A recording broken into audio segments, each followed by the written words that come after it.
Good morning. मैं अरुण कुमार पटेल, मामला Malviya inter college बच्चा हूँ, वाराणसी। आज हम लोग गैल्वेनिक सेल का विद्युत वाहक बल तथा नर्स्ट समीकरण का अध्ययन करेंगे। तो पहला टॉपिक है गैल्वेनिक सेल का विद्युत वाहक बल, EMF, इलेक्ट्रोमोटिव फोर्स।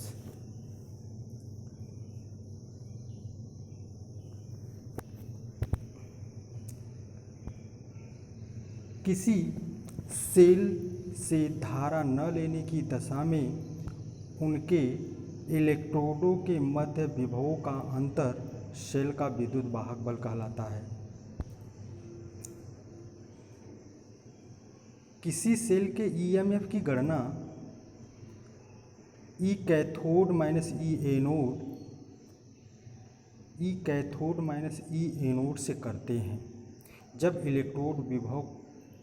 इलेक्ट्रोड का अपचयन विभव ज्ञात होता है तब, यानी इलेक्ट्रोड का अपचयन विभव दिया रहे तो E कैथोड मतलब कैथोड के अपचयन विभव में से एनोड का अपचयन विभव घटा देते हैं तो सेल का विद्युत वाहक बल प्राप्त हो जाता है।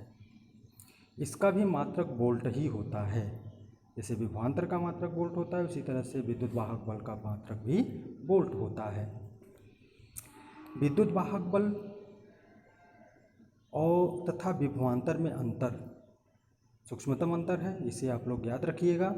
जैसे दोनों इलेक्ट्रोडों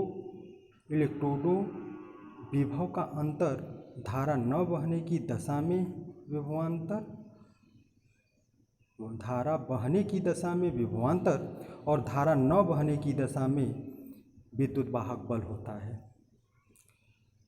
दूसरा पॉइंट, EMF सेल द्वारा प्राप्त अधिकतम वोल्टेज होता है और विभवांतर अधिकतम वोल्टेज से कम होता है।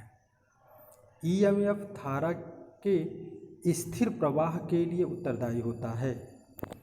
EMF धारा के स्थिर प्रवाह के लिए उत्तरदायी होता है तथा विभवांतर धारा के स्थिर प्रवाह के लिए उत्तरदायी नहीं होता है। तो ये है तुम्हारा विद्युत वाहक बल और विभवांतर में अंतर, जबकि विद्युत वाहक बल का भी मात्रक वोल्ट होता है और विभवांतर का मात्रक भी वोल्ट ही होता है। अब उसके बाद हम लोग अगला टॉपिक है नर्स्ट समीकरण। नर्स्ट समीकरण का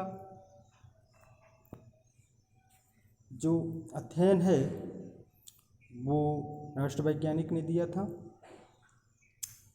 यह जब सेल का विद्युत वाहक बल ज्ञात होता है, यानी मानक अवस्था में रहता है, तो विद्युत वाहक बल विद्युत रासायनिक श्रेणी से प्राप्त कर लिया जाता है। लेकिन जब मानक अवस्था में नहीं होता है तो विद्युत वाहक बल हम नर्स्ट समीकरण से ही ज्ञात करते हैं। जैसा कि लिखा गया है, दिया है कि सेल का EMF तथा इलेक्ट्रोड विभव इलेक्ट्रोडों की प्रकृति पर निर्भर करता है। यदि सेल या इलेक्ट्रोड मानक अवस्था में होते हैं तो उनका विभव विद्युत रासायनिक श्रेणी से प्राप्त कर लेते हैं, परंतु मानक अवस्था में नहीं होता है तो उसे नर्स्ट समीकरण से प्राप्त करते हैं। नर्स्ट समीकरण ऊष्मागतिकी सिद्धांत से प्राप्त किया जाता है। जैसे एक समीकरण माना गया है कि M1A + M2B give N1X + N2Y। यदि उत्पाद बनते हैं तो इसे गिब्स मुक्त ऊर्जा के नियम से निम्न समीकरण द्वारा व्यक्त किया जाता है। Delta G = delta G0 + 2.303 RT log AX के पावर n और AY के पावर 2 और बटे AAM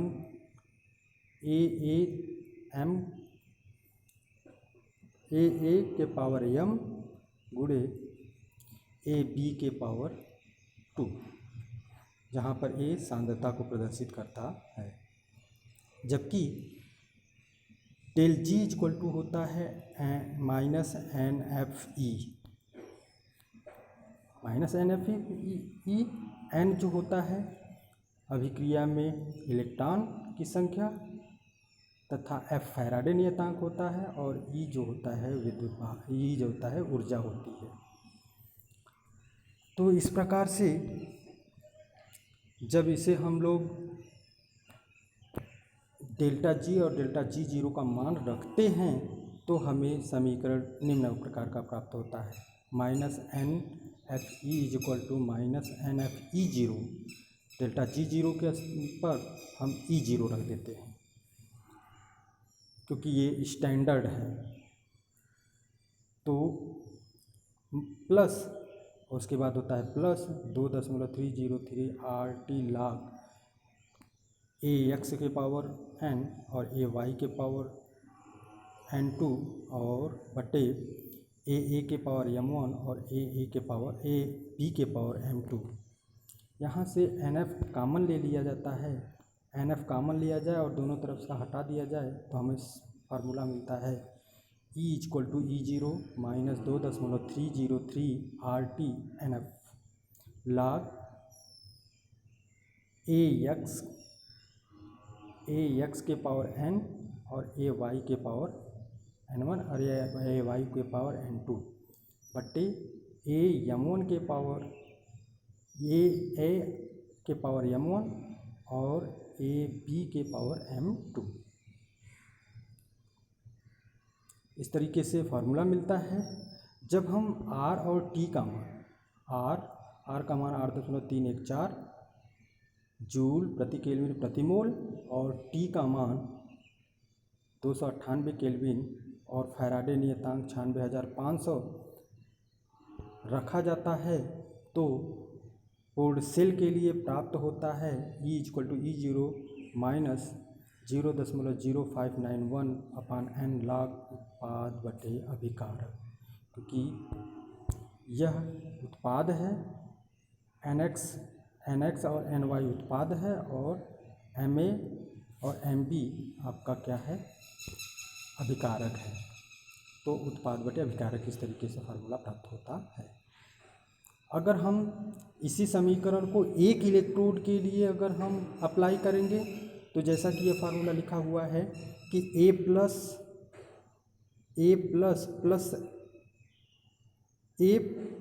के पावर यानी ए के पावर n प्लस हो यानी ए n प्लस हो प्लस n इलेक्ट्रॉन अगर ग्रहण करे तो ए बन जाएगा।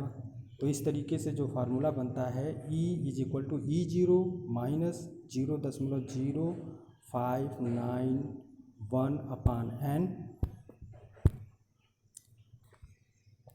log A upon log AN plus की सांद्रता, जो बड़ा कोष्टक होता है वो सांद्रता को प्रदर्शित करता है। जब यहाँ पर हम धातु होने पर उसकी सांद्रता एकांक मानी जाती है, धातु होने पर उसकी सांद्रता एकांक मानी जाती है, धातु होने पर उसकी सांद्रता एकांक मानी जाती है। तो E बराबर ई जीरो माइनस 2.303 n log 1 अपान ए एन प्लस की सांद्रता हो जाती है।